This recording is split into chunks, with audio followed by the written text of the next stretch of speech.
Hello and welcome to the Rakyat Times TV News. I'm Miku. So, is all that show of support for Prime Minister Najib Razak from within his own party making him invincible? Far from it, according to a report in the Malaysian Insider. The news portal, quoting party insiders, said that former Prime Minister Tun Dr Mahathir Mohamad's huge influence in Umno will be a key factor, and Najib's fate may hinge on this fact. The report added that the party's support for Najib was not enough to retain him as Prime Minister.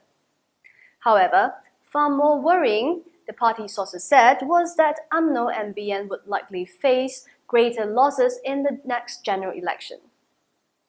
Many party members are in a quandary whether to back Najib or Dr Mahathir, and this dilemma is being faced even by Najib's so-called supporters. Kinabalu MP Datuk Mokhtar Radin told the news portal that Tun Dr Mahathir still wields a lot of influence among party members. Several party insiders also said that the attacks on businessman Joe Low, who is linked to the 1MDB debacle, is a sign that Najib's influence is dropping. Najib's mistake was to launch an open attack against Dr Mahathir, said the party members. Moving on. And it was a rather interesting weekend. According to a Bernama report, Second Education Minister Datuk Seri Idris Yusof believes Malaysian universities are not far off from becoming world-class institutions like the University of Oxford. Idris says that engineering and pharmacy courses offered at local universities are among the best in the world. In February, Idris made a similar claim, saying that Malaysian universities were on par with those from United Kingdom, Germany and Australia. Idris' logic is baffling. Well, to him, the increasing number of international students enrolled in Malaysia, with 135,000 international students recruited so far, is an indicator that our universities are excellent. However, the Deputy Minister's claim was rubbished by Sedang MP Dr Ong Kian Ming, who said that no Malaysian universities even finished in the top 100 of overall global universities ranking. There has been yet another boat tragedy with more than 700 people feared drowned.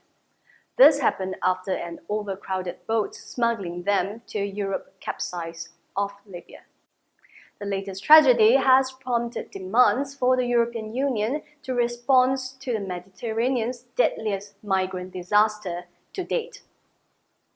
Italy's Coast Guard is coordinating the search for survivors and bodies. Officials said only 28 people had survived the wreck. This triggered fresh calls from Pope Francis and others for European leaders to respond to what many saw as an avoidable tragedy.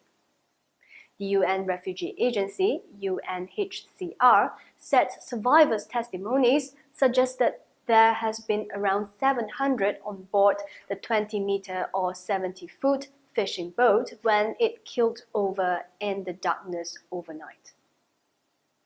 According to prosecutors in the city of Catania, a Bangladeshi survivor who was flown to a hospital in Sicily put the numbers on board at 950 and said 200 of them are women and children.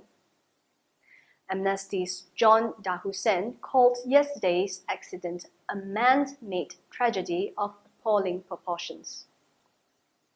Amnesty is among the NGOs calling for the restoration of an Italian Navy search and rescue operation known as Mare Nostrum, which was suspended at the end of last year. And with that, we come to the end of today's edition of Rakyat Times TV News. We'll be back tomorrow, same time, same place, same website.